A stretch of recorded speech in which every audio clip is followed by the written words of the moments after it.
Buckeyes, welcome into another episode of the Buckeye Breakdown Podcast on the Buckeyes Roundtable YouTube channel. Anthony Moeglin jumping in with my partner Kevin Woidke on a Victory Monday edition of the show as the Buckeyes took care of business handily against the Penn State Nittany Lions. We jump into a recap of that game. We talk about some Heisman campaigns, and we get us set as we turn the page to Week 11. That's disgusting to say, but Week 11 against the Purdue Boilermakers. But Kevin, you were on the road this weekend.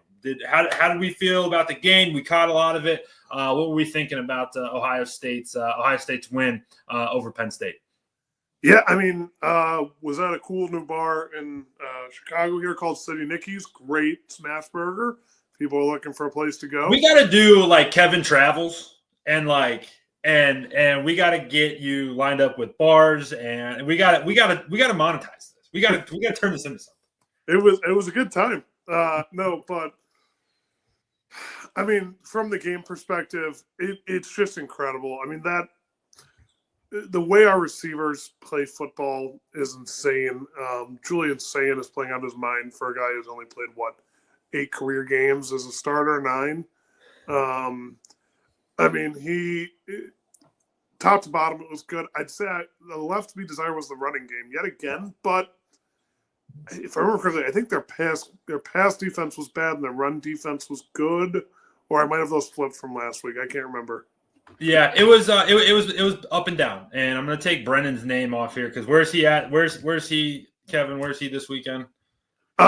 I don't know. I did hear something along Gotham Knight type stuff, so he may or may not be a vigilante. That's as far as I know. Hey, him and Batman haven't ever been seen in the same room at the same time. I'm gonna clear my screen real quick. It's getting a little fuzzy there, but yeah, Kev, I would say a little bit of.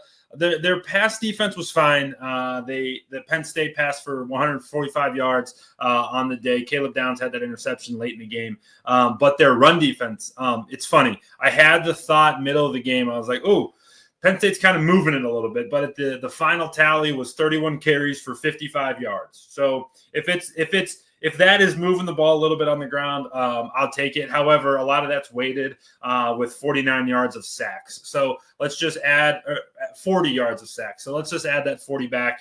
It's 95 yards on 31 carries, which is still 3 yards a pop, which is right where you want to be. But Kev, what I did notice a little bit, like if there was one thing at all that I took away from Saturday, is that Penn State was able to create some lanes using shifts, motions, and just formations. They came out in some of the funky like tackle overs. There was one play where the center was the furthest left man on the line of scrimmage, and that really confuses the wrong word, but made Ohio State have to hesitate a little bit, and Penn State was able to find some lanes by doing that type of stuff. I was curious to get your perspective on this because I often, always struggled with this when teams go tackle over or when teams go unbalanced and they create extra gaps on one side. Why does that create such an advantage, right? Why do teams do that? And why do they have success doing that and creating those advantages up front?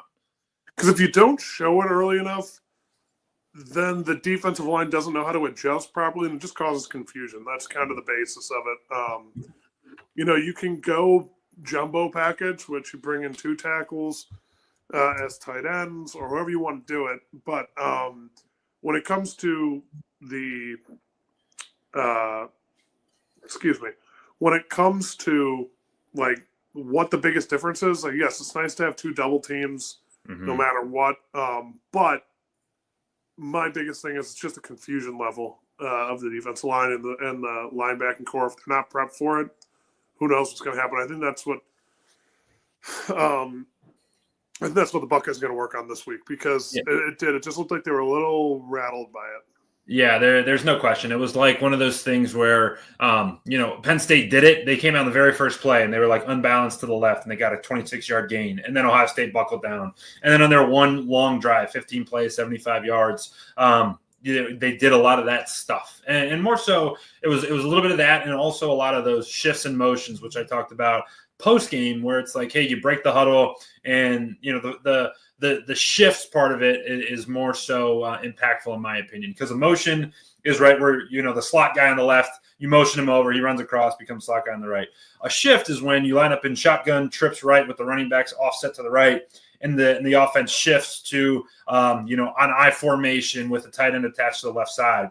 And then that's where they were really kind of confusing Ohio State, and really just on that one drive. So if there was anything that Penn State identified, it's that, hey, you can gain a little bit of advantage on the Buckeyes if you do that type of stuff. And you got to do it consistently. You still have to execute, because Ohio State's defense was totally insane. I want to spend some time, as we're talking about the defense, talking about Arvell Reese. Kev, again, this is a guy who, week after week after week has proven that, hey, he's one of, if not the best pass rushers in the entire country. Finished the day with 12 total tackles, 2.5 tackles for loss, and 1 sack. He's a menace, bro. Talk about it from a lineman's perspective. What do you do when a guy is a little bit shorter than you, but stronger, faster, quicker, and all of the things when you're trying to block him? Ask for double teams? I don't even know. Have the slide go to your side. He is one of the top 4 best players in the country right now. Top 5, definitely, maybe top 4. That's incorporating all positions, because, that running back out of Notre Dame is pretty good. However, he's up there, because it's incredible what he's been able to do, and really his first year as a real contributor. It's special stuff, man, and he's going to be draft eligible come this year, and they're talking about him being a high first round guy, and there's no complaints. You're not going to find an argument against it, because he's relentless in getting to the quarterback, and really, Kev, he's labeled as a linebacker, but he does play more of that pass rusher role. And the cool part is they just kind of move him around, hey, rush the passer against the guard, or rush against the tackle, or, hey, we're going to line you up over the center and make their life hell. It's fun to watch, and he truly is special. But a guy that really stood out to me on Saturday, outside of that core 3 we always talk about. We always talk about Arvell and Sonny and Caleb Downs.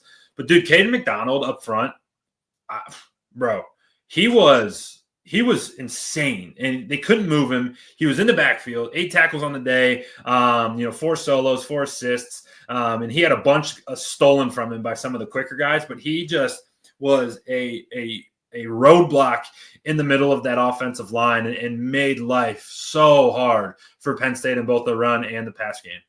Yeah, this is kind of what I expected the last year. So I know he was younger last year, but people were talking about him to be it was going to be him and Tyleek that were just going to dominate inside the 2 ends and just bury people, not let just suck up blockers, let Cody Simon and Sonny make plays.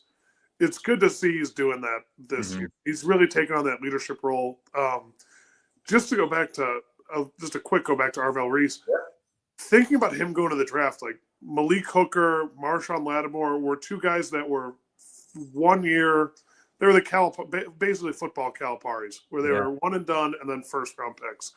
I could absolutely see Arvell Reese doing that. I don't know what would prevent him from doing it outside of maybe a very generous NIL package with Carnell leaving and with Caleb leaving. Maybe he comes back for 1 more year, but if I'm him, I think he's getting talked about as a top 10, top 5 pick. I don't know why you'd stay. And if he's going to be a guy that rushes the passer, dude, those dudes they get paid. Carson, TJ Watt type. Yes, bingo. That's great. That people would reach so far up the draft for that. It'd be incredible. It would be out of control. And let's play devil's advocate. Let's play that he does come back to college. Maybe you, Kevin, you fork up a couple $1 million to keep him there. Yeah. And he stays at Ohio State. And then you're looking at a draft in 2027 where it's Jeremiah probably goes 1, Julian probably goes 2, and Arvell probably goes 1. A mix of those 3 go, and you're like, what in the heck are we watching right now? It'd be nuts. The only way Jeremiah doesn't go 1 is if a team that has a quarterback that just is terrible. So, or somebody backs the Brinks truck up and here's right. 6 ones. Right. But I would argue that, I think he's most likely gone. If we're going to play devil's advocate and he comes back, great. I mean, what the defense would look like next year would be incredible because we lost our front four. We're going to lose a lot in the back half this year. Mm-hmm. So it'll be interesting to see. We've seen some guys show glimpses that they're able to step up and do it, whether it be Peyton Pierce, whether it be Penny John. But it'll be fun to watch what happens, what he chooses to do. I'm just excited we get to watch it for the rest of the year. We're in the Scarlet, right? Dude, it's amazing. It truly is amazing. And we got another Glenville linebacker coming. This Sincere Johnson cat. No reason you would ever have seen him. I got to watch him play a couple weeks ago. Looks like a spitting image of Arvell Reese. You're like, oh, there's another one coming. Sweet. Yeah, that'll work. But for now, we're going to enjoy the heck out of watching Arvell make life really, really challenging for opposing offenses. Kev, flipping it over to the offensive side of the ball. I know we're spending a lot of time talking about this game, but I think it's worth it because I think that this game was one where coming out of the bye week, Ohio State had an opportunity to really show what their final form is going to be, and I think you saw it. It's Julian Sayin, it's Jeremiah Smith, it's Carnell Tate. They're going to this team will go as far as those three want to take them, and they were incredible on Saturday. 6 catches for Jeremiah for 123 and 2 touchdowns, 5 for 124 and 1 score for Carnell Tate. That's a combined 11 for 247 and 3 touchdowns between the two. Oh my God, they were out of control. They are unguardable. They can do whatever they want on the field. And when Julian's on, man, he can make every single throw that you want. Yeah, that's the way to put it. I want to get out ahead of it. I've heard this dog a few times. There's a really obnoxious dog behind me. If you can't hear it, I apologize. Good. It'll probably get louder as more and more people are coming home from work. But I mean, they're incredible. We said it, they're the number 1 and number 2 receiver in the country right now. Like that kid at ASU is pretty good, but like what these guys are doing on this, and the fact that they're splitting it. Like if Carnell was at literally any other school in the country, he would be in talks with competing with Jeremiah for the best receiver in this year in football. Like, and the fact that we have them both on our team shows how good Heartline is at recruiting and developing talent. It's special stuff, man. And you look at it from just a comparison standpoint, right? Like on Saturday, they both, they finished the day pretty much damn near identical. On the year, it's pretty much identical too. Carnell's on the year, 39 catches for 711 yards and 7 touchdowns. Jeremiah Smith, 55 catches for 725 yards and 9 touchdowns. So Carnell, a little bit more of that deep ball threat, but like hardly much more. I mean, they are both playing at such a high level. There's no question that they're the best duo in college football. And now, you're not going to find anybody in Ohio that's going to argue that anybody individually is better than Jeremiah Smith or individually is better than Carnell Tate. And that's a pretty good place to be. And it's funny to watch them live, man. Like you can't cover them. Like you just simply, there's not guys in college football that can run with either of these two, man. It's unbelievable. It's crazy. I mean, the slant that Jeremiah caught for the touchdown, and then Carnell walks in the end zone if Julian throws that a little bit farther. Yes. And what's crazy is both of them could do the other side too, where Carnell could easily catch that slant and walk in, and Jeremiah could catch that deep ball over the top. Like it's crazy. We had last year Jeremiah doing the Carnell role and Emeka Mbuka doing what Jeremiah does, and now we flipped it where it's just like, hey, get the ball in space, let him make moves, let him make plays, and then short yardage. If there's any receiver better inside 10 yards to the goal line, show it to me because I'm yet to see it this year. It doesn't like compute in my brain. Like watching them play, I'm like, oh, having one of those would be impossible to stop. Having both of them is out of control. So much fun to watch. They got Brandon Ennis involved a little bit, but it was certainly the Carnell and Jeremiah show, and they showed that they're the two of the best dudes in the country. Now, Kev, taking a step back. We've talked about this run game, this rushing attack for a long while now. Every week we're like, hey, they're leaving a little bit out there, still want to see more. And they finished the day with some decent numbers, 32 carries for 164 and 1. However, a lot of that's weighted by a 51-yard carry by Bo Jackson late in the game. So you take that away, that's 31 carries for just north of 100 yards, 31 for about 110.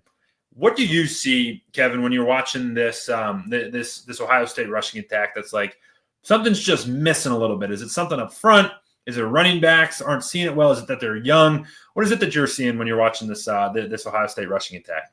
I mean, the answer is yes. I think that everything you just said is kind of playing a role, where we saw two exceptional backs last year that had one RB in the NFL vision and the ability to make plays out of nothing and run people over. And I mean, thinking back to that Penn State game last year, like it wasn't like we were running the ball down their throats. Like that's how this defense runs. That's how they recruit. However, yes, there's some left to be desired. I think that people are also misremembering the rushing. I mean, they had some crazy rushing yards, but it was a lot of big runs. I think that it's a good point. I think that Bo had a few more big carries in him. If he he chose between A and B, and he just kept picking the one that resulted in 3 extra yards instead of 30 extra yards. Yeah. And it's important to remember that he's, a true freshman, and there's still some stuff to his game that's like going to get so much better. Even on the long run, man, it was like he was getting to breakaway territory, and you're like, dude, go, like hit it, like go, pull away. And it's just like, wait, he doesn't have that. He doesn't have that, that fifth gear quite yet in his game. But all in all, man, if we're being nitpicky on that because it's still good enough. And when I think about it often, everyone says, and I say it a lot too, you're going to have to run the ball in November and December to win football games. And like, I don't know that that's true. Especially when you get into the playoffs, man, like, everything goes inside. Like they're going to have Ohio State, if all goes well, is going to have a home playoff game. Well, no, they won't. If all goes well, they're going to just go straight to a dome, right? Or straight to the desert. And in those scenarios, man, you're like, all right, we can throw it all on anybody, right? We don't need to have a good run game to compete because you're not going to be playing in snow or wind or rain. You're going to be covered, and you'll be like, all right, hey, we're going Jeremiah and Carnell. We're going to smash those buttons until the wheels fall off. Yeah, I mean, that's just – why wouldn't you? That's kind of the question there. I don't know why you wouldn't just – until it can get stopped. I mean, that's what Texas kind of stopped the Jeremiah show, but then you had they just neglected the running backs out of the backfield. So that's kind of where, it's up to Hartline, it's up to Day to take what – defense is giving you. However, if they can't, there's no way you can cover both of them and effectively cover a tight end like Max Clare, or even go 3 wide receivers and go 3 wide receivers, 1 tight end. I mean, a running back. I go dual running back setup. I don't know how they're going to do it, but there's no way everybody. You think about it. You go double cover Jeremiah, double cover Carnell, and then single cover Max Clare and Brandon Ennis. Then one of them's getting open. Hate to break it to you, you can't cover them all every play. So that'll be the question mark. That'll be how they utilize it more because they really haven't utilized much of Brandon Ennis yet this year. No, they haven't. They tried to get him included on Saturday, and then it was like, all right, that's fine. We got him a couple touches, and then it was back to Carnell and Jeremiah. You're right, though. The way Julian is seeing it too. Like nothing's confusing him. You're not going to be able to rattle him. And truly, while the Lions leaving a little bit to be desired in terms of the rushing attack, they're pretty stout in pass pro, which has been fun to watch. So really good stuff there. Tons and tons and tons of positive from Saturday from a Buckeyes perspective. And that game was so much fun to watch. And it really was, hey, if this is the final form that Ohio State's going to take, yeah, fine, sign me up. But where can I put myself on the dotted line here? So, all right, Kev, a couple weeks ago, we looked at teams that could kind of compete with Ohio State. We labeled a couple, and now that we are into our third quarter of the season, there's not much out there that's going to test the Buckeyes, especially after last week. Georgia found themselves in a dogfight against Florida. Ole Miss pulled away from South Carolina, but that was fine. After South Carolina fumbled away a win over Alabama last week. Georgia Tech, our Georgia Tech boys get upset. Vandy loses to Texas. Miami loses to SMU. It was chaos in a certain way on Saturday, man. It is really the distance between teams 1 and 2, maybe 3, is starting to really separate from the rest of the pack. Yeah, I mean, I also think that we might be taking a little bit for granted in terms of how good these SEC teams might be. Who knows? They're only playing each other, but it doesn't look like they're that talented. Georgia Tech is a kick to the gut. I mean, Indiana's up there, but then again, Indiana's only played Oregon. And for the record, we've only played Texas in people's eyes. But I go back and look at teams like we held Washington this year. This is my thing of why we are actually who we say we are. We held Washington to, I think, under 200 yards or just over 200 yards of total offense. Then they went on the next 3 weeks to, I think, accumulate, like in 3 weeks, 1,000 total yards. Yeah. So it shows that our defense is different than most. Mm-hmm. Now, the flip side of that is, it is just us in Indiana, it looks like, but I don't want that to be the norm because any given Saturday is a mentality to have. We looked like we were nothing last year after losing to Michigan, after losing to Oregon. We took a big hit, then we lost again. We took an even bigger hit. Yeah. And it fueled us to a national championship because we had the talent. I think Georgia has the talent. Mm-hmm. I think Georgia Tech has the I think Oregon has the talent. I think that Georgia has I said Georgia, Bama has the talent. I mean, it's crazy when you're looking at it. Ole Miss has been up and down this year. They've been able to play some good ball. And I think that's kind of that Oklahoma Tennessee game was close. I think Oklahoma's not really. I think Oklahoma's kind of the threshold. Anything below Oklahoma is kind of where I drop the line. But any of those teams above Oklahoma, I don't even put Oklahoma in that. They're the first one below the line. I think anyone up there can challenge us. And if it comes down to the last possession, who knows? Yeah, who knows is right. And for the fans of this show, we're going to show you why it is such a gut punch for us here. Let's see if I can pull this up because Kevin and I, our predictions went sideways in a major way. I'm trying to. Oh, here we go. There we go. We had Georgia Tech in the Final Four. That's a tough scene for the boys here. But I will say this. What's that? USF is tough. Oh, Vandy is tough. Miami's tough. Vandy's tough. Hey, the good part is no one they never speak your praises, man. They only call out the bad one. So we were getting in front of it, right? We were getting in front of it. But yeah, man, it was an interesting weekend because obviously the Miami game, they were one of the teams that I even thought that could challenge Ohio State. Texas Tech was a team I thought could maybe challenge Ohio State. They're trying to get back on their feet after losing their quarterback in a tough loss.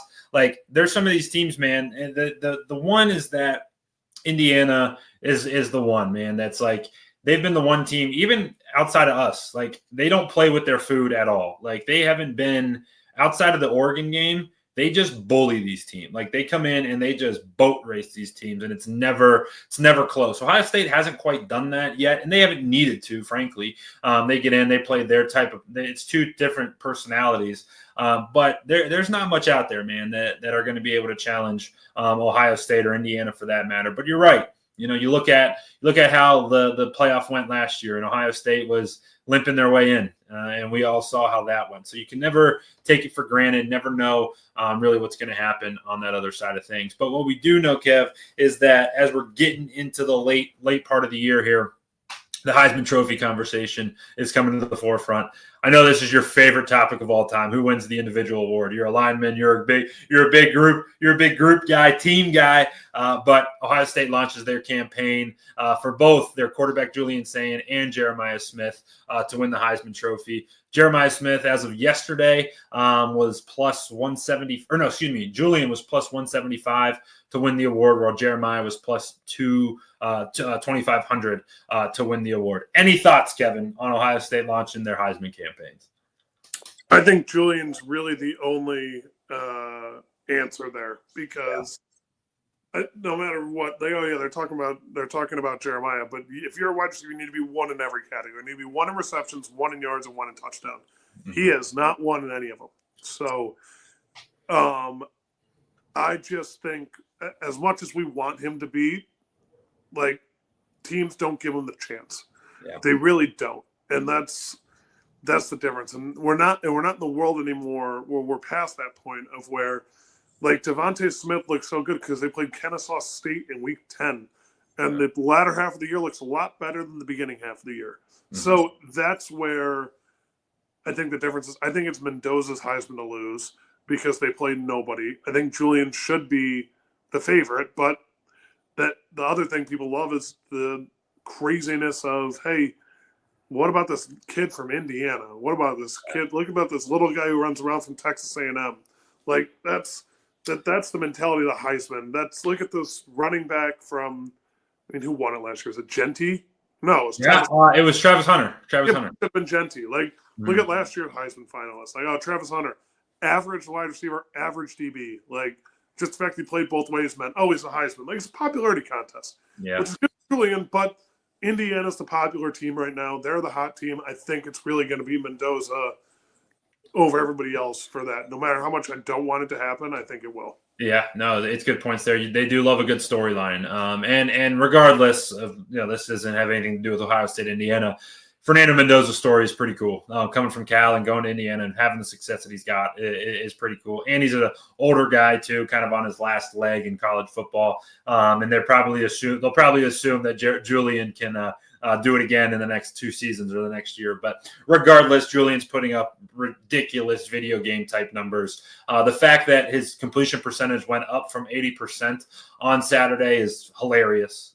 20 of 23 on the day is special stuff, man. He's accurate as hell. It helps that he's thrown to the best receivers in the country, but you got to put it out there and you got to make the right decisions. And he's doing it consistently, man. He's very fun to watch. And truthfully, like, couldn't be a better kid. Like, there's, seeing it now, we're 11 weeks in, get to talk to him every Saturday after each one of these games. It'd be hard to be the Ohio State quarterback and not let it go to your head. He hasn't let it go to his head. He's got his head tied on pretty tightly, and he's very fun to watch. Easy to root for, man. He's having himself a hell of a year. So the Buckeyes, next up for them is a trip to West Lafayette. I'm not going to call it a trap game, Kevin, because I don't believe that this team is capable of having a trap game. But trips out to Purdue are always weird, man. It's not going to have the hype. It's a drive. Do you guys drive out there? I assume it's a drive. I think it was a fly. I think we flew. It's about 3 hours from Columbus. Yeah, I think we flew, but I don't really recall. If we drove. Trips out to Purdue, man, can be tough. What is it about playing out there? I know that that loss from your time was a crazy one, but this Purdue team's not great. But you never go in there taking this team and this program for granted.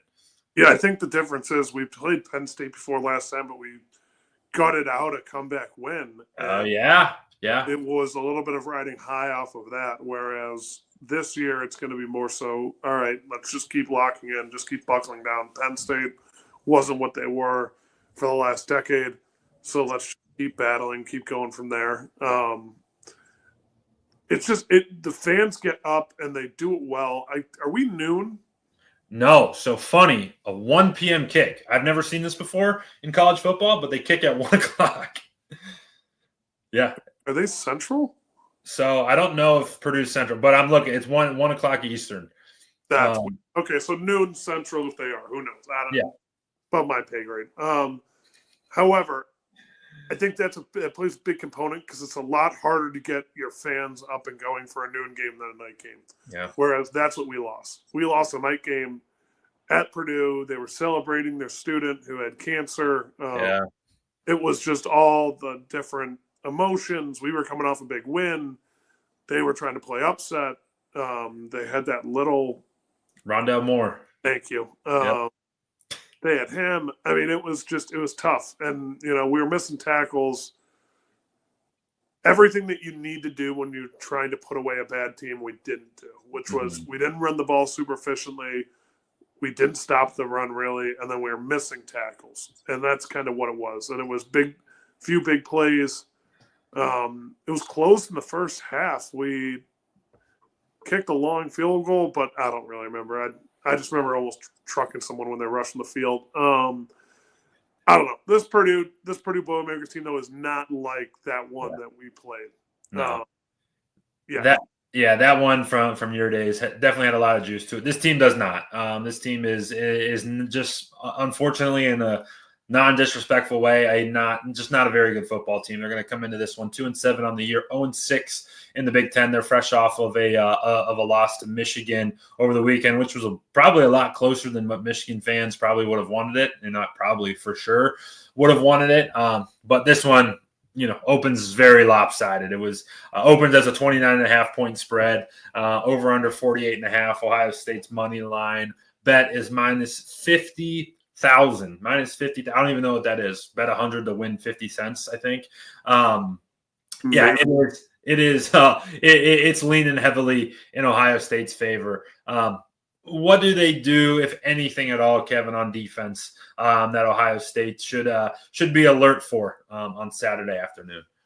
Yeah, I mean, they don't do a whole lot. So they're 95th in total defense, with giving up about 395 yards a game. And they're 91st in both rushing and passing. They give about 160 rushing and 135 passing. So that's kind of the difference. That's the breakdown of overall.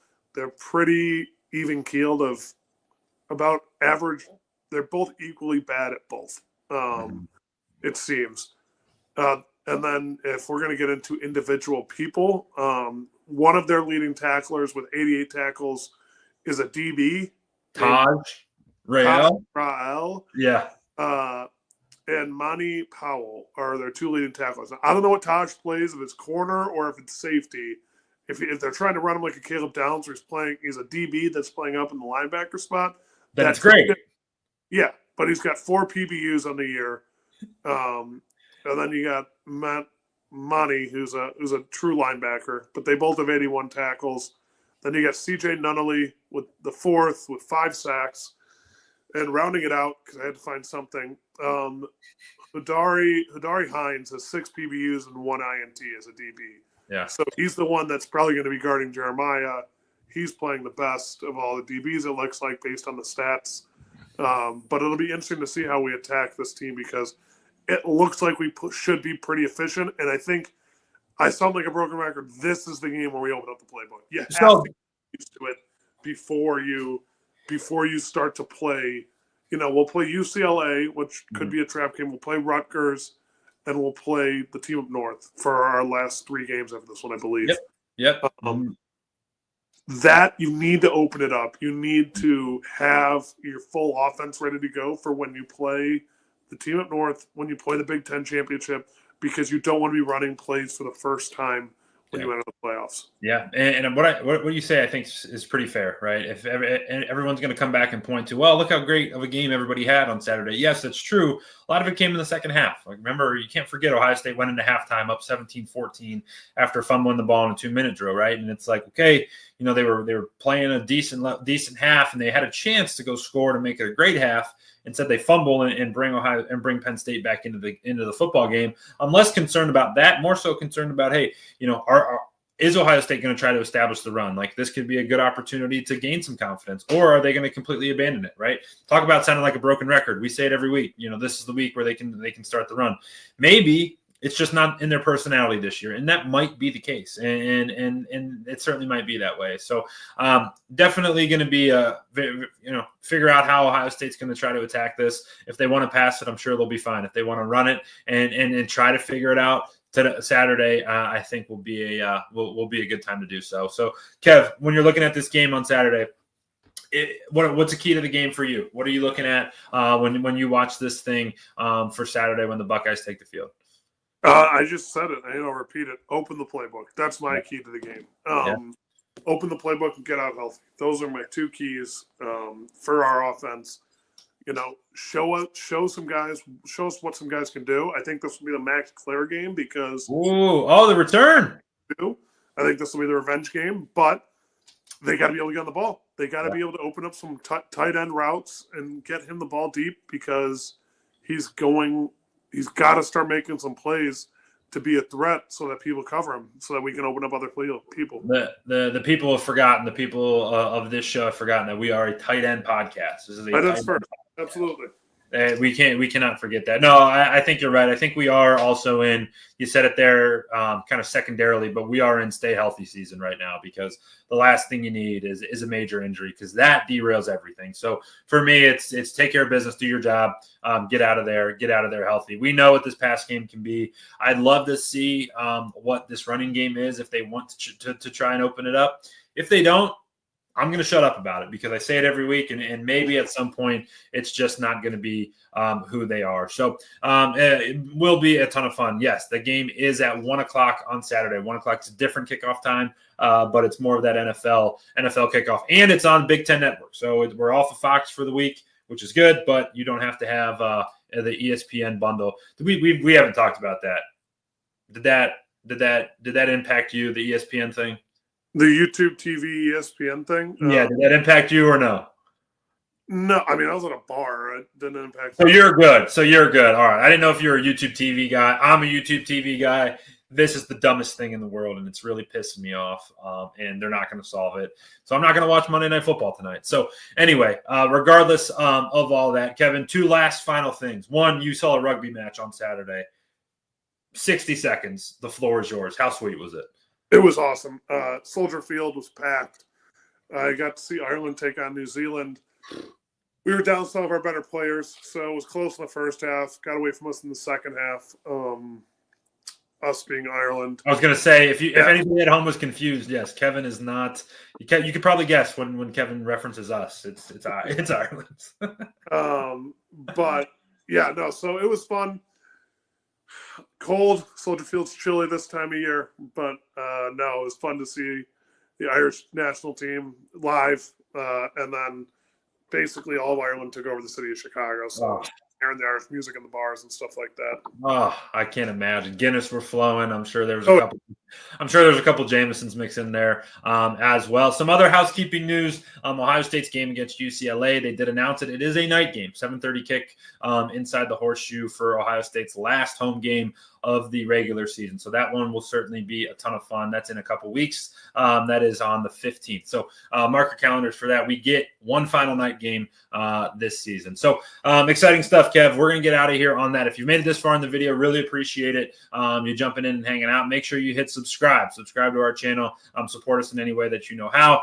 Get over to our site below us. It's been on the ticker all day. roundtable.io/sports/NCAA/Ohio State. It is a mouthful, but just get there. Follow Kevin, follow myself.